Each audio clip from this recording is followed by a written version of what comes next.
The night my parents threw me out, it was raining so hard I could barely see the road in front of me.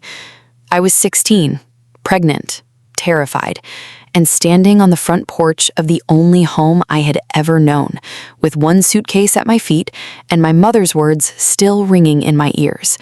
"You made your choice," she said coldly, crossing her arms like I was a stranger. "Now, live with it." I remember staring at her, waiting for something, anything to soften in her face, a sign that this was just anger, that she would pull me back inside and tell me everything would be okay. But she didn't. My father stepped behind her, his expression harder than I had ever seen it. "You've embarrassed this family enough." Then the door shut, just like that. I stood there in the storm, one hand over my stomach, the other trembling around my suitcase handle. I wanted to scream, to beg, to ask how parents could erase their own daughters so easily, but no sound came out, only tears. That night, I slept on a bench at a bus station, curled around my unborn baby, whispering promises I wasn't even sure I could keep. "I'll protect you," I whispered into the dark. "I don't know how, but I will." But what I didn't know that day was that losing everything would become the beginning of my strength. The years that followed were brutal. I worked mornings at a diner and nights cleaning office buildings. I raised my son, Noah, in tiny apartments with leaking ceilings and secondhand furniture. Some nights I skipped dinner so he could have enough.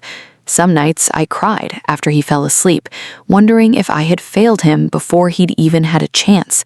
But every morning, I got up again. For him. For us. And slowly, life began to change. I went back to school, then college, then law school. Every step felt impossible. Every success felt borrowed. And yet, I kept going. Because I had something my parents never gave me. Purpose. Then, 20 years later, my phone rang, and everything changed. A familiar voice trembled on the other end. My mother, the woman who had abandoned me. "Please," she whispered, "we need your help." For a moment, I couldn't breathe. I hadn't heard her voice in nearly 2 decades. No birthday calls, no apologies, no interest in my son. Nothing. And now, suddenly, she needed me. "What happened?" I asked, my voice colder than I intended. There was silence. Then she said it. "Your father is being investigated." I almost laughed. Life had a strange sense of timing. As it turned out, my father's business, once the pride of our family, was collapsing under accusations of fraud. Financial records were missing, money had disappeared, assets were frozen, and my mother was terrified they would lose everything. "You're a lawyer," she said softly. "You can help us." I looked around my office, the framed degree on the wall, the photos of Noah graduating college, the life I had built from the ruins they left me in, and suddenly I felt something unexpected. Not anger, not revenge, just sadness, because even after all these years, they still didn't understand what they had done. They weren't calling because they missed me, they were calling because they needed something, again. "I'll think about it," I said, and hung up. That night, I couldn't sleep. Old memories came flooding back. The cold bus station, the empty stomach, the loneliness, the fear. And yet, mixed with all of it, was something else. Strength. They had broken me once, but they had also built someone they could never control again. Until everything changed. A week later, I saw my father in person. Older, smaller, tired. Gone was the proud man who had shut the door in my face. Now he sat across from me, unable to meet my eyes. "I made mistakes," he said quietly, "but we're still family." The words hit harder than they should have. Family. Where had that word been when I was 16, when I gave birth alone, when Noah asked why he didn't have grandparents? "You stopped being my family the night you abandoned me," I said softly. My mother started crying. "We were scared." "You were ashamed," I corrected. And for the first time, neither of them argued. That silence told me everything. For years, I had imagined revenge. I had dreamed of watching them suffer the way I had suffered. But sitting there, looking at two frightened people who had already lost their pride, I realized revenge wouldn't heal me. Truth would. In the end, I agreed to help them, but not to save them, to make sure the truth came out.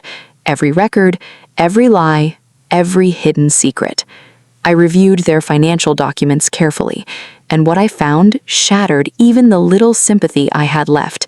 My father hadn't just made poor choices, he had stolen money from vulnerable employees, families, retirement accounts, people who trusted him, including my late grandmother's pension fund, the same grandmother who had secretly mailed me money after I was thrown out, the same woman who had begged my parents to take me back. My hands shook reading the documents. This wasn't just betrayal, this was who he had always been. At the hearing, I stood not beside him, but across from him, representing the victims. His face went pale when he saw me enter. "You said you'd help us," my mother whispered. "I am, just not in the way you expected." For the first time in my life, my father looked afraid of me, not because I wanted revenge, but because I had become someone he could no longer silence. When the evidence was presented, everything unraveled. His business, his reputation, his carefully built image, all exposed. And when it was over, my mother approached me outside the courthouse. Tears streamed down her face. "Can you ever forgive us?" I looked at her, really looked at her, and for the first time, I felt no bitterness, just peace. "I forgave you a long time ago, but forgiveness doesn't erase consequences." Then I turned and walked toward Noah, who was waiting for me by the courthouse steps. He smiled, and in that moment I understood something powerful. My parents had thrown me away, but they hadn't destroyed me. They had forced me to become stronger, kinder, wiser, and far more powerful than they ever imagined. Sometimes the greatest revenge isn't making others suffer. It's building a life so full of purpose that their betrayal no longer defines your story. They shut the door on a frightened girl. Years later, I walked back through it as a woman they could never break again.